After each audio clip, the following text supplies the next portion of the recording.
The debate over what American agents did to terror suspects in the years after 9/11 was rejoined today at full volume. A sweeping Senate report leveled damning charges against the Central Intelligence Agency and gave graphic details of how it carried out interrogations. History will judge us by our commitment to a just society governed by law and the willingness to face an ugly truth and say never again. It was late morning when Senator Dianne Feinstein, who chairs the Intelligence Committee, came to the floor to address the report.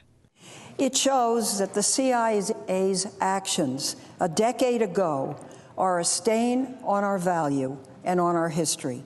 The findings follow a 5-year examination into CIA interrogation tactics authorized by the Bush administration.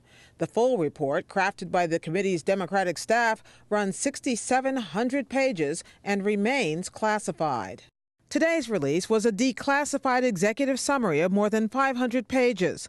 It found the CIA program was far more brutal than previously disclosed. So-called enhanced techniques were not effective in producing intelligence. The program had little oversight and was managed poorly. And the agency provided extensive, inaccurate information to the White House, Congress, the media, and the public. The report does not explicitly call the interrogation methods torture, but in her hour-long speech, Feinstein outlined a number of practices that are considered torture under international law. In contrast to CIA representations, detainees were subjected to the most aggressive techniques immediately. Stripped naked, diapered, physically struck, and put in various painful stress positions for long periods of time. They were deprived of sleep for days, in one case up to 180 hours. That's 7.5 days. The report also detailed harsh techniques, including rectal forced feeding and hypothermia, that led to the death of at least one detainee who had been held naked and chained. Perhaps the most infamous technique, waterboarding, was used repeatedly on Khalid Sheikh Mohammed, mastermind of the 9/11 attacks, who was captured in 2003. The report says he became so resistant to the simulated drowning that one interrogator told superiors Mohammed beat the system. In all, 119 detainees were held within this program, but Feinstein made clear the CIA was not the only responsible party. What we have found is that a surprisingly few people were responsible for designing, carrying out, and managing this program. 2 contractors developed and led the interrogations. According to the report, the CIA effectively outsourced elements of the program to those contractors who in 2005 formed a company that collected more than $80 million for its work. The use of most of the tactics reportedly ended in 2006, and upon taking office in January 2009, President Obama signed an executive order banning the enhanced interrogation he later termed torture. We tortured some folks. We did some things that were contrary to our values. In a statement today, the president said these harsh methods were not only inconsistent with our values as a nation, they did not serve our broader counterterrorism efforts or our national security interests. But the question of whether the CIA's toughest methods actually produce substantial results remains much debated.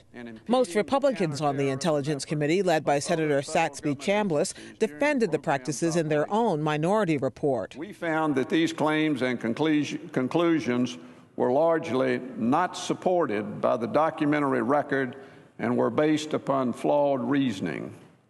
Specifically, we found that 1, the CIA's detention and interrogation program was effective and produced valuable and actionable intelligence. 2, most of the CIA's claims of effectiveness with respect to the use of EITs were accurate.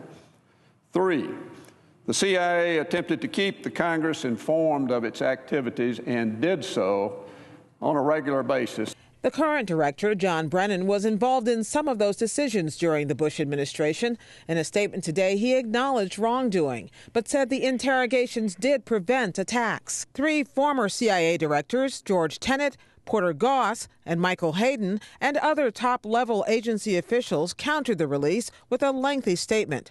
They argued that the interrogations, quote, led to the disruption of terrorist plots and prevented mass casualty attacks, saving American and Allied lives.